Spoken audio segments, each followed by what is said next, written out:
Assalamualaikum warahmatullahi wabarakatuh. Sudah jaga segi agak begel agak jagar gagal ya guys. Pasti kalian tidak tahu apa yang aku katakan kan? Artinya, apakah kalian sudah siap belajar? Kurang lebih seperti itu. Hanya orang-orang tertentu yang menguasai bahasa itu. Oke. Oke guys, hari ini kita akan belajar tentang peredaran darah pada manusia. Mohon maaf ya, suara saya sedikit habis ini guys.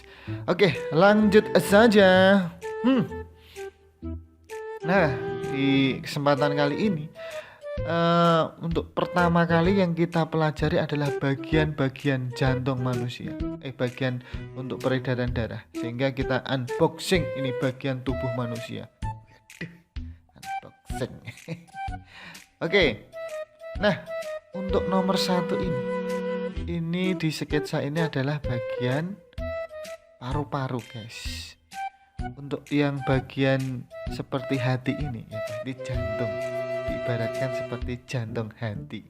Ini terbagi menjadi 4 bagian guys. Dan ini bagiannya ini tidak boleh bocor. Kalau bocor ada kemungkinan bakal melayat almarhum soalnya ini ada yang darah kotor, darah bersih. Oke guys, jadi terbagi menjadi 4. Nomor 2, 3, 4 akan saya munculkan semua. 2 adalah serambi kanan, 3 adalah serambi kiri, 4 adalah bilik kanan, 5 adalah bilik kiri guys. Nah, supaya lebih mudah mengingatnya disingkat sasi babi. Sasi babi. Tapi kalau kalian punya singkatan yang lain nggak apa-apa. Ini hanya membantu saja. Sasi babi. Serambi kanan, serambi kiri, bilik kanan, bilik kiri. Nah, di sini yang bagian untuk tugas memompa nanti adalah bagian biliknya. Tapi nanti akan kita bahas nanti. Oke. Untuk nomor 6 ini guys, ini ada pembuluh darahnya. Namanya adalah pembuluh nadi atau arteri guys. Ini nanti sebagai tempat lewat darahnya guys. Dan nomor 7 ini di sketsa yang kita unboxing ini adalah bagian seluruh tubuhnya guys. Ini bagian tubuh atas, kepala, dada, dan pokoknya di atasnya jantung. Ini bagian bawah. Tidak perlu saya jelaskan bagian bawah itu apa, pasti kalian tahulah. Kaki naik sedikit, ada lutut naik lagi, ada perut dan lain sebagainya. Yang nomor 8 ini juga pembuluh darah, tapi namanya adalah pembuluh vena atau pembuluh balik guys. Ini harus tahu dulu bagian-bagiannya. Yuk kita ulangi lagi sambil belajar. 1 apa? Paru-paru. Bagian jantungnya sasi babi. Sa, serambi kanan. Si, serambi kiri. Ba, bilik kanan. Bi, bilik kiri guys. Itu loh. Nomor 6 adalah pembuluh nadi atau arteri. Nomor 7 seluruh tubuhnya atas bawah. Dan nomor 8 pembuluh vena. Oke. Ini adalah bagian-bagiannya. Kita lanjut dan kita akan tahu proses peredaran darahnya itu seperti apa toh. Pak jelem, dan tadi saya ngomong darah kotor bersih itu bagaimana toh? Apa kotor itu harus banyak kumannya dan lain sebagainya? Kita cari tahu di sini guys. Jadi perjalanan darahnya itu seperti ini. Nah, pertama mula-mula dari paru-paru ini menuju serambi kiri guys.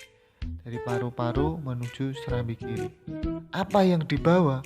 Yang dibawa adalah oksigen guys. Di sini kandungan darahnya ini mengandung oksigen. Nah, terus masuk ke bilik kiri. Dari serambi masuk ke bilik. Nah, bilik ini tugasnya yang memompa darahnya. Jadi walaupun tugas utama jantung adalah memompa darah, tapi mas bilik ini loh, mas bilik kiri ini loh. Yang mas bilik kiri inilah yang memiliki otot untuk memompa darah. Jadi ketika dipompa darahnya, dia akan melalui pasti darah mengalirnya melalui pembuluh nadi atau arteri. Nah tadi kan oksigen yang dibawa tadi. Terus dia memompa darah melalui bilik kiri. Darah ini masih mengandung oksigen guys, dan masuk ke seluruh tubuh melalui jalannya, yaitu pembuluh nadi atau arteri. Setelah masuk seluruh tubuh, oksigen ini nanti yang kita butuhkan itu menjadi energi guys. Nah, kalau sudah banyak energi yang digunakan, pasti oksigennya itu nanti akan habis, dan biasanya menjadi kandungannya banyak CO2 nya guys, atau karbon dioksida. Kamu juga jangan bingung nih, O2 ini maksudnya oksigen. Setelah digunakan jadi energi tadi, nah terus darah yang mengandung CO2 atau karbon dioksida itu dari seluruh tubuh melalui pembuluh vena dialirkan guys, dialirkan ke serambi kanan guys. Nah, ini mah yang bagian kanan ini untuk menampung darah kotor guys. Jadi darah kotor bukan darah kotor reget bareng bal-balan, tidak. Maksudnya darah kotor itu darahnya banyak mengandung karbon dioksida atau mengikat karbon dioksidanya. Tapi kalau darahnya yang banyak mengandung oksigen itu yang dikatakan sebagai darah bersih. Tuh guys. Nah, kita lanjutkan ya. Dari seluruh tubuh masuk ke serambi kanan. Dari serambi kanan masuk ke bilik kanan. Bagian bilik inilah yang punya otot untuk memompa darah. Dan bilik ini memompa darahnya menuju ke paru-paru. Jadi dari bilik kanan ini memompa ke paru-paru. Karbon dioksidanya di mana? Pasti dikeluarkan lewat hidung. Gitu.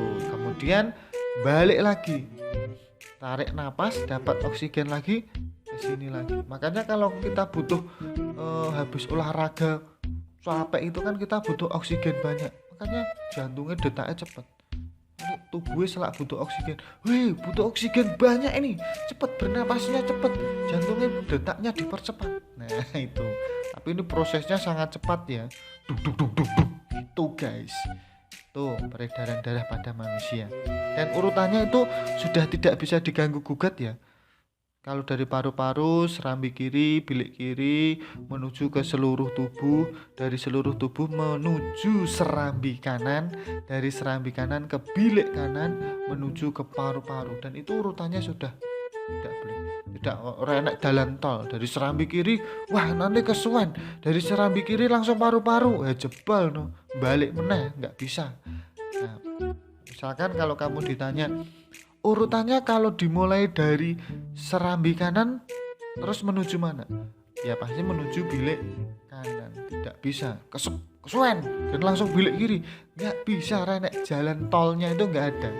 Kalau melewati aturan, almarhum tak jamin. Jadi misalkan kamu ditanya kalau dimulai dari seluruh tubuh menuju kemana, kalau dari seluruh tubuh pasti menuju ke serambi kanan, kemudian ke bilik kanan, terus paru-paru, terus serambi kiri, terus bilik kiri, terus seluruh tubuh lagi. Nah gitu prosesnya, urutannya itu.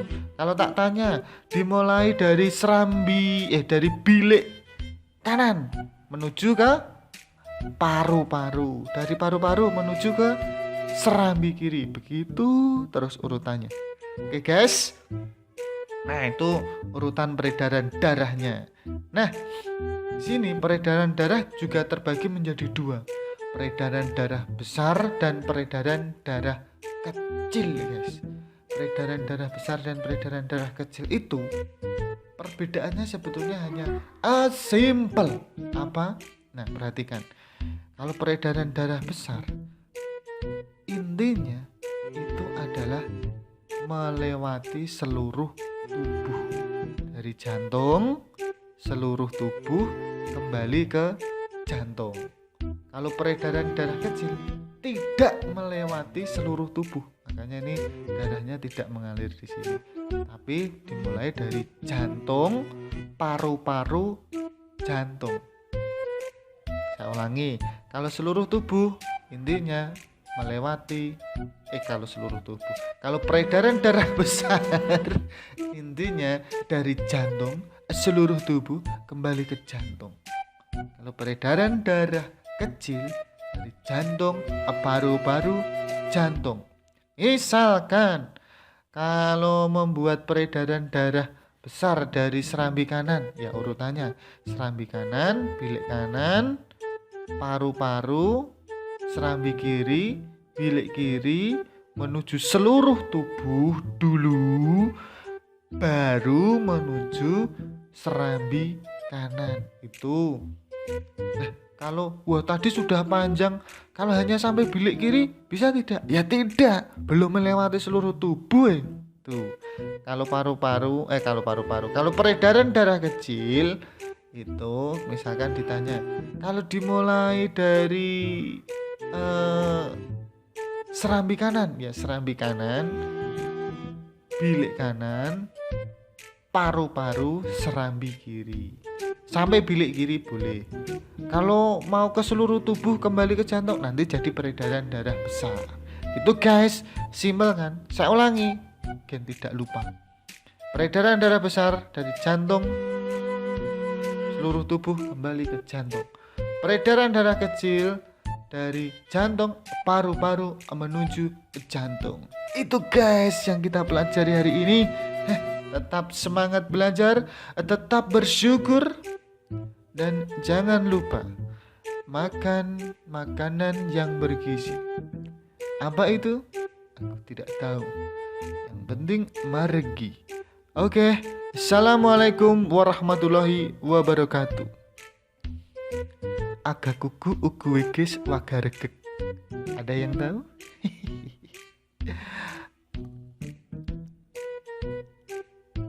Wegis ugu wege.